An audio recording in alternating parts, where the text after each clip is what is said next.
So this is Manas Pratimhuyan from PTI, Press Trust of India. So the understanding that was reached yesterday on stopping the military operations and actions, was it for just 3 days? And what would be the cost escalation if there is violation of this understanding by the Pakistani side?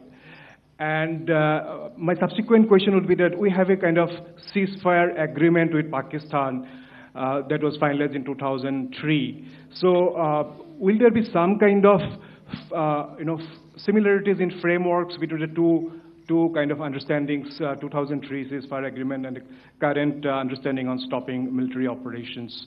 And again, what are the costs that will be incurring on Pakistan if Pakistan again resorts to this kind of terrorist activities, because we have made it very clear that the cost will be very high. So I would like to have your thoughts on it. Okay, so I'll answer the latter part of the question first. I also want to add that while the initial ceasefire agreement, as you correctly pointed out, is of the 2003 vintage, but I must remind you that in 2021, in the month of February, and this was then when the crisis in eastern Ladakh was also on, the two DGMOs had spoken and arrived at a ceasefire understanding that lasted right up until this unfortunate attack at Pahalgam. Once our Foreign Secretary had announced the decisions of the CCS in the immediate wake of that attack, he had announced certain measures, and then of course Pakistan had in turn made its own announcements. Since then, there have been certain violations of this ceasefire understanding, and of course after the 7th of May, like I pointed out during my statement, that there have been numerous violations on the line of control especially, and of course along the international boundary by the Pakistan Army and the Pakistan Air Force. This understanding that we spoke about yesterday, no, it was not for 3 days. It was first to stop aggressive and hostile activities immediately, let that order and direction settle down for about 36 hours, and thereafter discuss modalities, like I said, to ensure its longevity. That is tomorrow on the 12th of May. But unfortunately, we had a violation starting at approximately 1900 hours last night, and we've sent a communique, like I said, to the Pakistan Military Operations Directorate, and we will await as to what happens tonight. All right. The cost escalation, I'll leave it to your best imagination. I've already said that the response will be fierce and punitive. Now, the right foot forward. Yeah.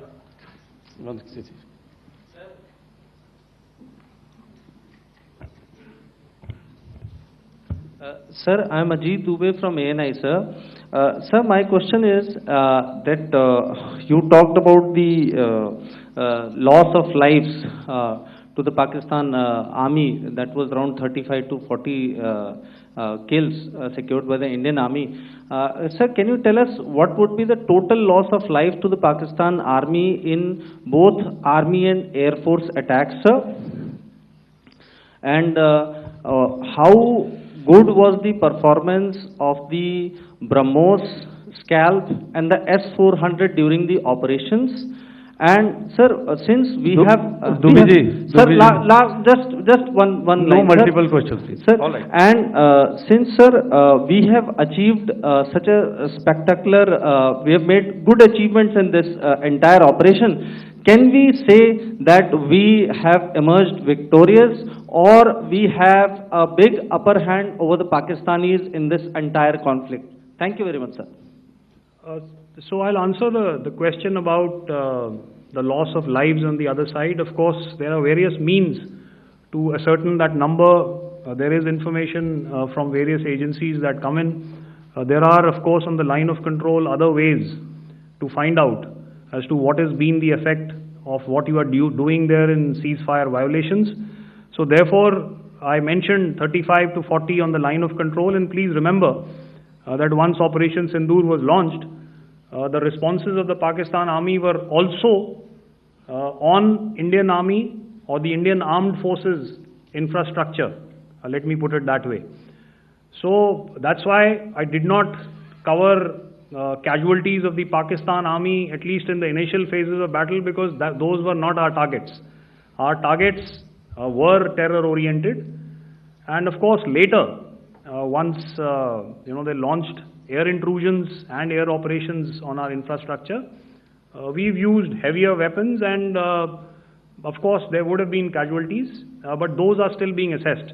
The effects of the weapons that you mentioned, I will request Air Marshal Bharti to apprise all of you about those. Good evening, Mr. Sujit. How are you? Ajit. Okay, we're meeting after some time.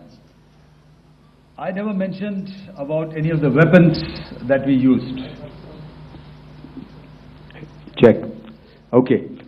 What I was saying, that I never mentioned of any of the weapons, the caliber that we used.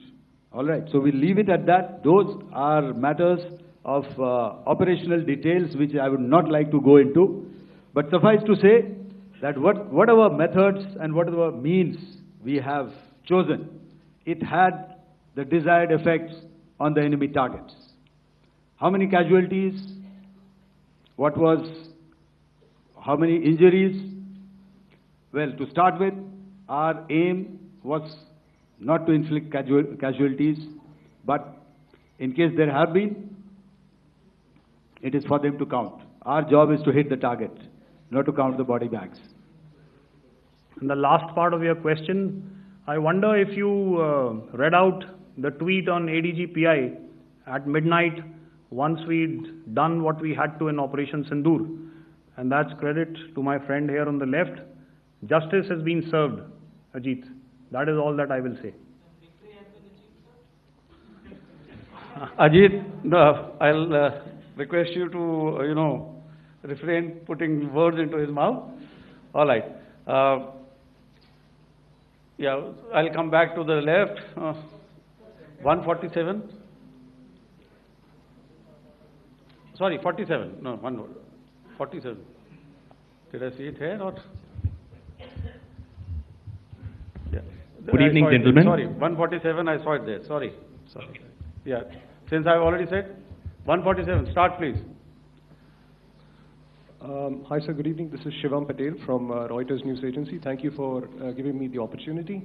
My question, sir, is how many military targets did Indian Armed Forces strike in Pakistan in response to the attacks from Pakistan? How were these targets selected? And how many troop casualties have been there in total on both sides, if you can give details? Thank you. I'm sorry, where are you? I haven't spotted his... He's to the right. Okay. Can you just repeat that for me, please? Sure, sir. So my name is Shivam Patel. I'm from Reuters News Agency. My question is, how many military targets in total did the Indian Armed Forces strike in Pakistan in response to the attack from Pakistan? How were these targets selected? And how many troop casualties have been there on both sides, if you can? So you're speaking of the targets that I mentioned in the wake of the attack at Pahalgam, right? Military targets, after full response. Yeah, I think it's amply clear to everybody here that the Pakistan Army has not crossed the international boundary, neither in the plain sector nor on the line of control. So the intrusions have been in the air. There have been certain attempts on the line of control when ceasefire violations have been on to try and infiltrate and carry out and perpetrate activities that we are all very well familiar with. Whether these are by terrorists or by the Pakistan Army or its special forces and commandos is difficult to say, but each of these have been effectively thwarted. So therefore, as far as engagements of military targets on the other side is concerned, I thought Air Marshal Bharti covered those very well and in detail, and he also mentioned as to how they went about targeting those. I think those images were very clear and very, very graphic in telling us as to what we needed to hit. And you'll remember right at the outset I said that we even went into what was the construction in each of these locations, and therefore decided on the vector that had to be utilized. Please. Okay, if I could add to what the DGMO has said, I have already detailed the targets now, whether it is X numbers or Y numbers, that is immaterial. And what damage have we inflicted, you have seen. What are the casualties on the other side? As I said, that is for them to count. As far as we are concerned, from the air defense side, if they had a choice, they would have definitely come in. They are fighters, there are more numbers of UCAVs. It is not that they did not intend to come in. It is only that our robust AD posture prevented them from coming in. So that must be known, and that must be realized.